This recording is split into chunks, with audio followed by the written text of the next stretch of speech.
हमारे क्लास में। और आज मैं फिर से आपके लिए एक बहुत ही महत्वपूर्ण अध्याय लेकर हाजिर हूं, जिसे जानना हम सबके लिए बहुत आवश्यक है। चाहे हम विद्यार्थी हों, चाहे परीक्षार्थी हों, चाहे हम इतिहास के जिज्ञासु हों, हमें इस विषय को जरूर जानना चाहिए। तो वह विषय क्या है? वह है कुषाण वंश। एक ऐसा वंश जो विदेशी है और उस पर भी विदेशी आक्रांता, मतलब विदेशी आक्रमणकारी। लेकिन इस वंश को भारतीय इतिहास में या प्राचीन भारत के इतिहास में एक महत्वपूर्ण स्थान प्राप्त है। तो जरूर इसमें कुछ खास बात होगी, तभी ये हमारे भारतीय इतिहास में है, विदेशी होने के बावजूद भी। तो इस पर आज हम गौर फरमाएंगे। आप सभी इस वीडियो को पूरा देख के उसका लाभ उठाएं,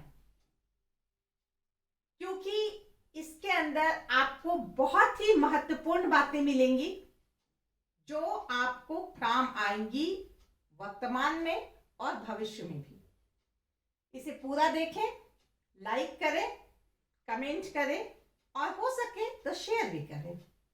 अब हम चले विषय पर।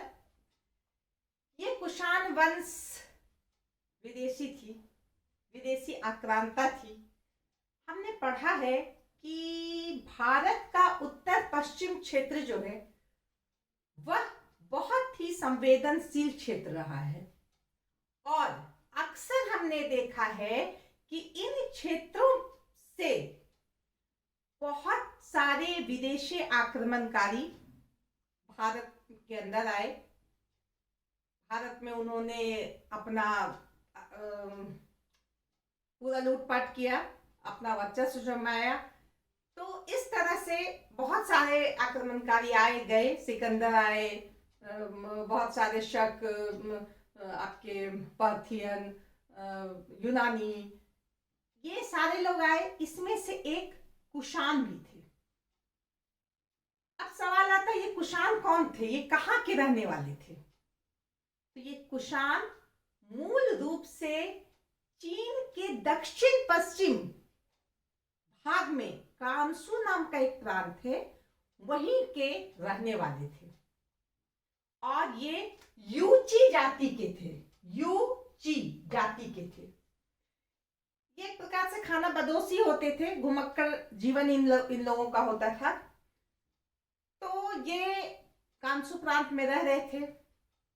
चीन में अक्सर हमने पढ़ा है कि हुनों का आक्रमण होता रहता था, और हुन जो है चीन में आतंक मचाते रहते थे। ऐसे समय में सिख वांगटी ने चीन की दीवार बनाई और हुनों के आक्रमण को रोक दिया। लेकिन ये हुन जो थे, ये तो आदत से लाचार थे। इन्हें तो आक्रमण करना, लूटपाट करना इनका परम धर्म था। अब इन्होंने क्या किया, कहाँ लूटे पाटे, किधर जाए, तो इनके सामने यूची जाति आ गए। अब यूची जाति पे ये हुन जो है आक्रमण कर देते हैं। लगभग 175 से 165 ईसा पूर्व में उन्होंने इन पर इस बीच आक्रमण किया, और इस कबीले को बहुत हानि पहुंचाई। ये यूची जाति अपनी जान बचाते हुए वहां से निकल गए। अपने क्षेत्र को इन्होंने छोड़ दिया और पश्चिम की तरफ निकल पड़े। अब आगे बढ़े। आगे सिर दरिया के तट पर पहुंचे। वहां पे शक जाति वो खड़ी थी, यानी वो उनका क्षेत्र था। अब इनसे इनको सामना करना पड़ा। यूची जाति ने शकों से सामना किया, शकों को हरा दिया, और सिर दरिया का जो क्षेत्र है उस पर यूची जाति का आधिपत्य हो गया। इसके बाद आगे बढ़ के वू सुन नाम के एक कबीले के सरदार, वहां भी इनका संघर्ष हुआ, वहां भी ये जीत गए। तो इस तरह से इनका मनोबल बढ़ता गया। और फिर क्या हुआ, अब ये वो सून जाति जो थे और शक जो थे, ये दोनों आपस में मिले और अपनी हार का बदला लेने के लिए फिर से यूची जाति से लड़ने के लिए पहुंच गए। इस बार ये दोनों मिल गए और इन्होंने यूची जाति को हरा दिया और फिर यूची जाति अपना से दरिया से उनका आधिपत्य खत्म हो गया, वो वहां से फिर उठ करके भागी और पश्चिम की तरफ जाने लगी। और इसी क्रम में हम देखते हैं कि आक्सस नदी को पार कर वो तुषार प्रदेश पहुंचते हैं और तुषार प्रदेश में जहां वो पहुंचते हैं वहां बड़े शांति प्रिय टाइप के लोग रहते हैं, जिनको बहुत ज्यादा पॉलिटिक्स नहीं आती है, जिनके पास बहुत अच्छी राजनीतिक संगठन नहीं होती है, वो शांतिपूर्ण जीवन जीते हैं, व्यापार करते हैं। इसका फायदा उठाकर यूची जाति ने यहीं पर अपने आप को संगठित करना शुरू किया, अपने आप को मजबूत करना शुरू किया और आसपास के क्षेत्रों को जीत लिया। इस तरह से अब हम देखते हैं कि कहने का मतलब ये काबुल की घाटी होते हुए हिंदुकुश पर्वत पार करते हुए गंधार को अपने कब्जे में कर लेते हैं। तो इस तरह अफगानिस्तान का एक बड़ा इलाका इनके साथ पास हो जाता है। तो इनका हम कहें कि विस्तार कहां से कहां तक था इनका क्षेत्र का, कुषाण का, ये आक्सस नदी से लेकर सिंधु नदी के बीच इतना जो क्षेत्र है वो उसके अंदर था। इसके अंतर्गत हम देखते हैं बैक्ट्रिया, अफगानिस्तान, पूर्वी ईरान और भारत का उत्तर पश्चिम का इलाका इनके पास था। तो इस तरह से ये यूची जाति ने बहुत संघर्षों को पार कर यहां तक वो पहुंचे, लेकिन इसी बीच इन यूची जातियों के बीच आपस में टक्कर हो गई और ये यूची जाति 5 भाग में बट गए। ये जो यूची जाति 5 भागों में बटी, 5 कबीलों में बटी, इसमें से कुषाण सबसे मजबूत थे। भविष्य में इस कुषाण जो कबीला था उसने सबों को अपने साथ मिला लिया। तो ये हो गया कुषाण के बारे, यूची जाति के बारे में और कुषाण के बारे में हमने उसके इतिहास पर संक्षेप में प्रकाश डाला, समझ गए होंगे आप। अब इसमें जो है हम जो राजवंश जो राज्य हुए इसको 2 भाग में बांट सकते हैं। एक भाग में हम बात कर सकते हैं कुजुल कटफिसेस की और एक में बात कर सकते हैं वीम कटफिसेस की। कुजुल कटफिसेस और वीम कटफिसेस ये जो एक वंश के थे। सबसे पहले कुजुल कटफिसेस जो है इन्होंने बहुत मेहनत किया अपने कुषाण राजवंश को संगठित करने के लिए, विस्तृत करने के लिए इन्होंने बहुत मेहनत किया। यहां तक कि भारत की तरफ आके जो अंतिम ग्रीक राजा थे उन्हें भी इन्होंने हराया और पेशावर पर अपना कब्जा कर लिया।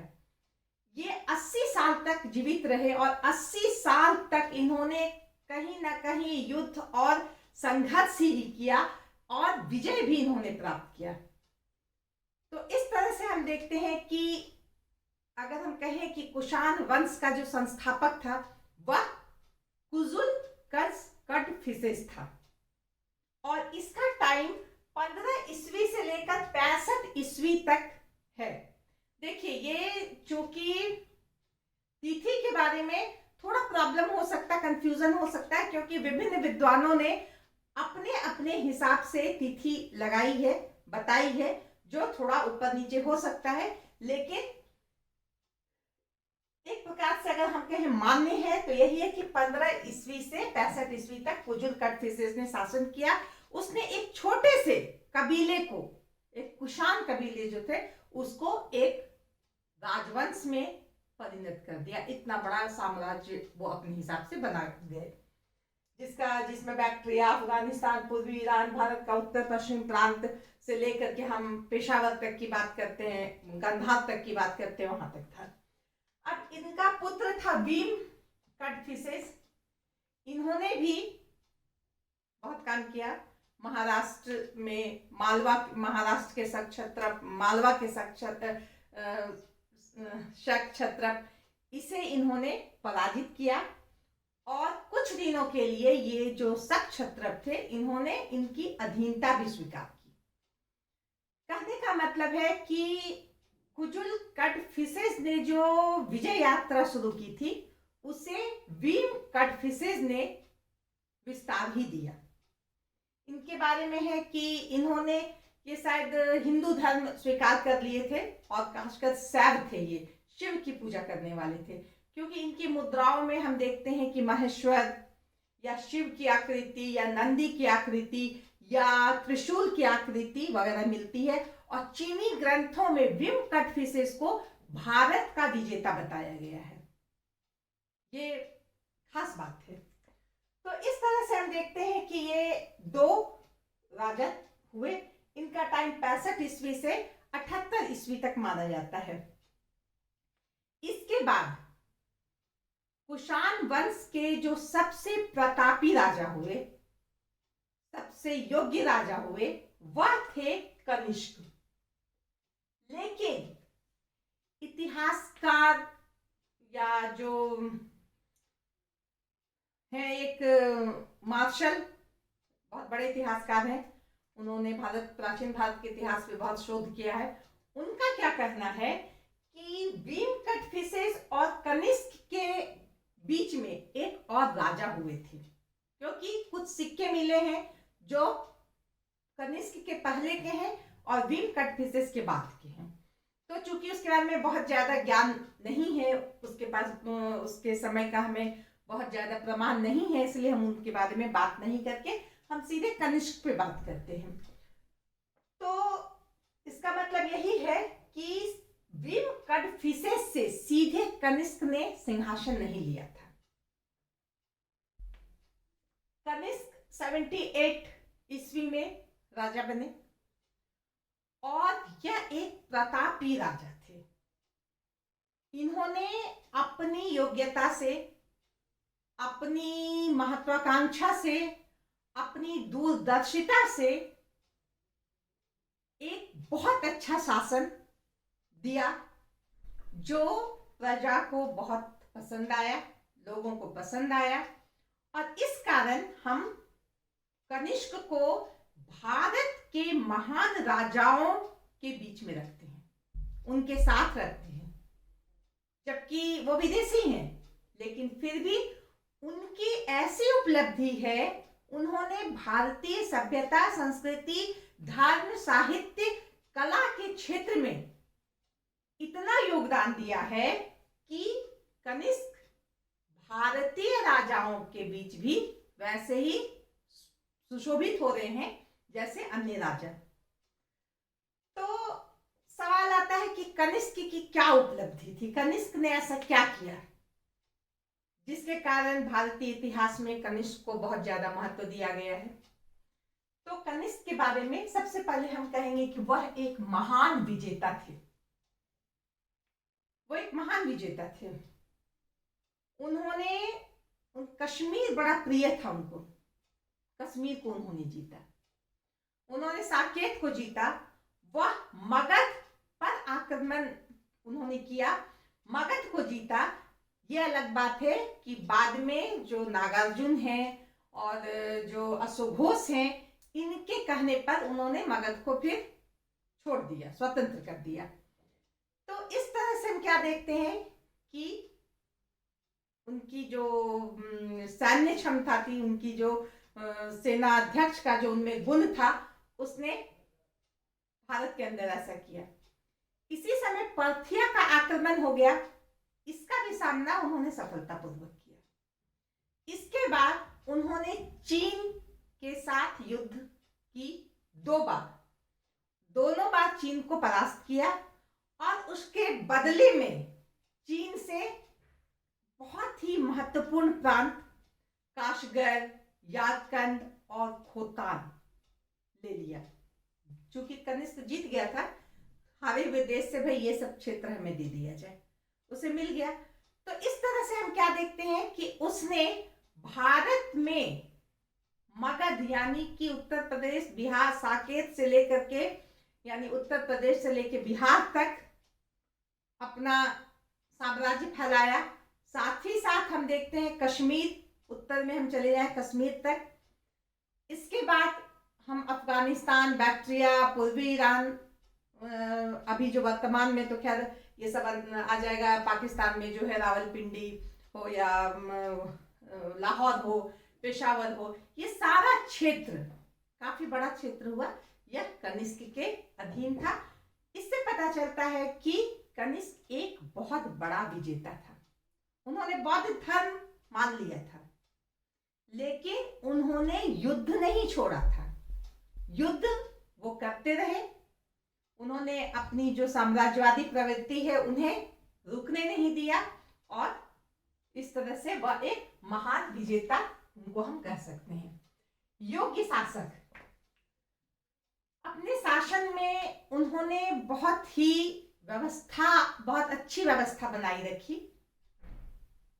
लोक कल्याण के लिए, प्रजा कल्याण के लिए उन्होंने काम किया। देश में शांति बनी रहे उसके लिए इन्होंने काम किया। अपराध ना हो उसके लिए इन्होंने काम किया।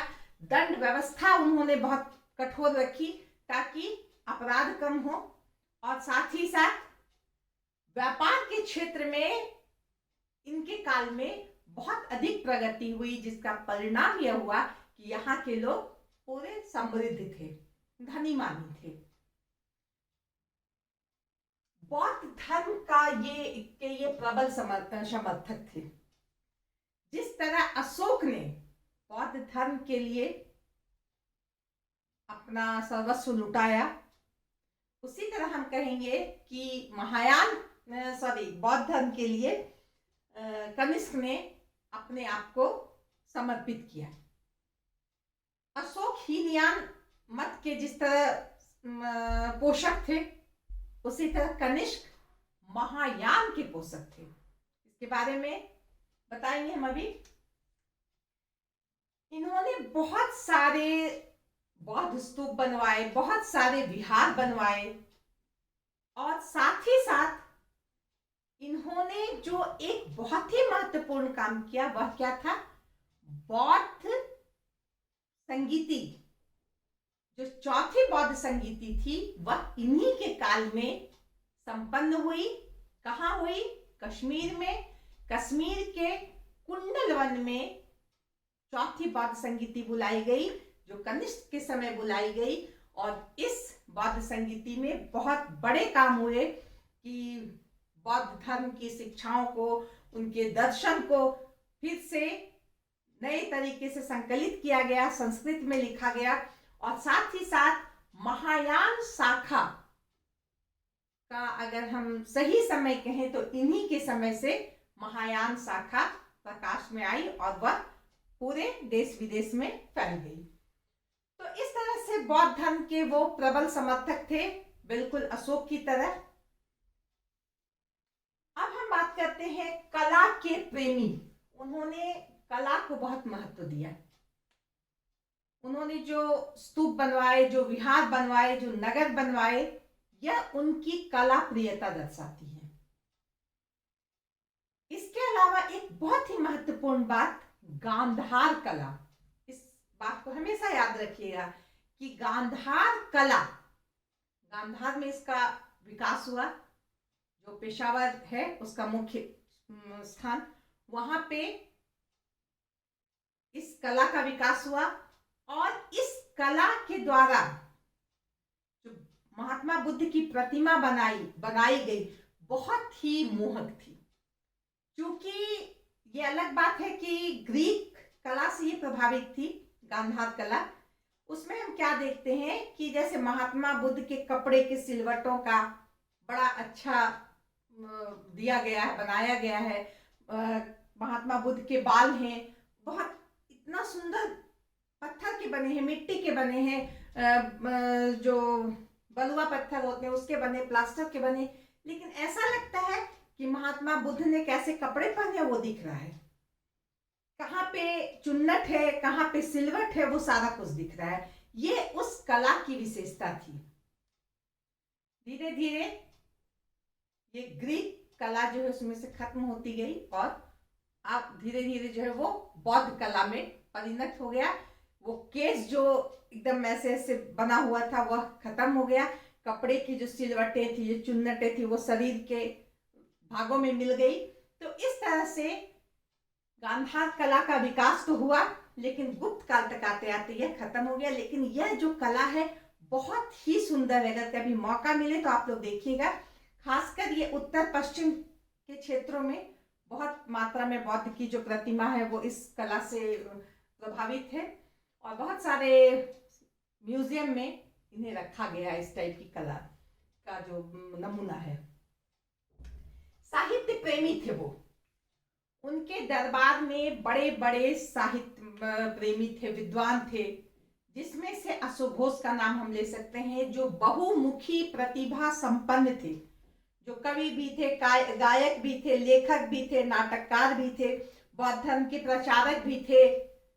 कहने का मतलब कि उनमें सारा गुण था और वो कहाँ की शोभा बढ़ा रहे थे? कनिष्क के दरबार की। इन्होंने बहुत अच्छी अच्छी पुस्तकें लिखी जो हमें याद रखना चाहिए।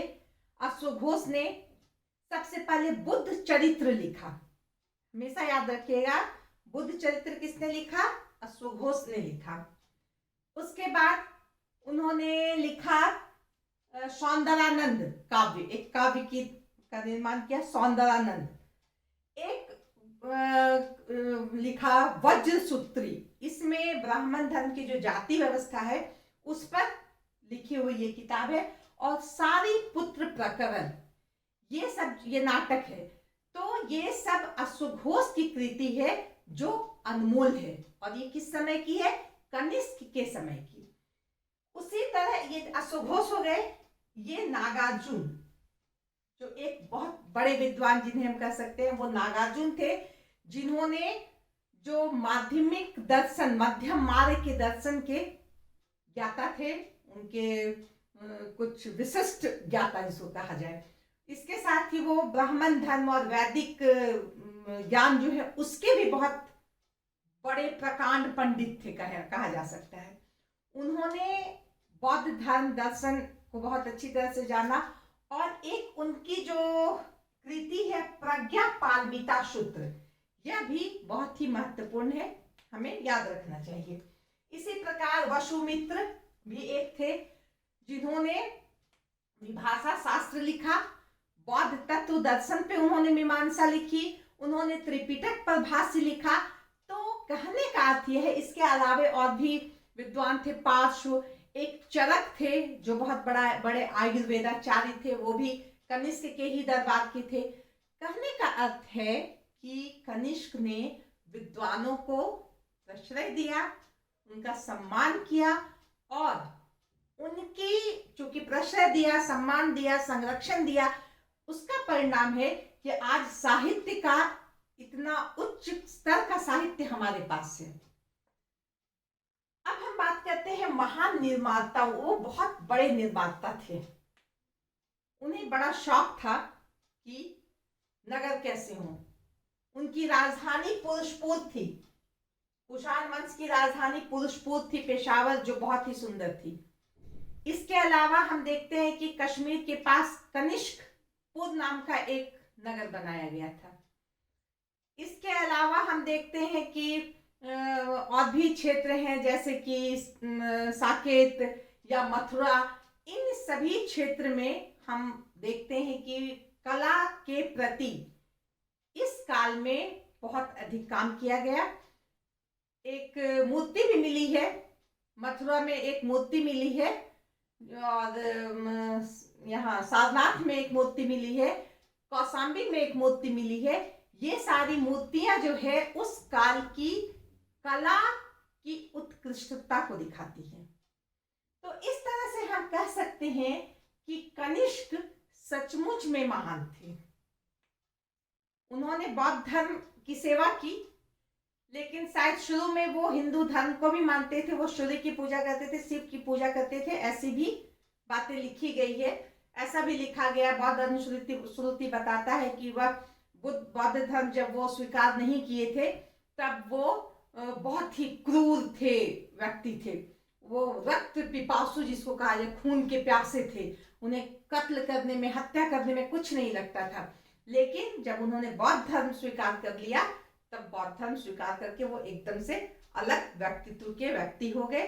और असुघोष उनके गुरु थे जिन्होंने उन्हें बौद्ध धर्म में दीक्षित किया था। और जैसा कि हमने बताया कि वसुमित्र जो थे ये चौथी बौद्ध संगीति में अध्यक्ष वही थे, और असुघोष जो थे वो ये सभापति थे, वो उप सभापति थे। तो इस तरह से हम कह सकते हैं कि कनिष्क ने हर क्षेत्र में अपना योगदान दिया, जिसने कुषाण वंश को एक महत्वपूर्ण स्थान दिया भारत के इतिहास में।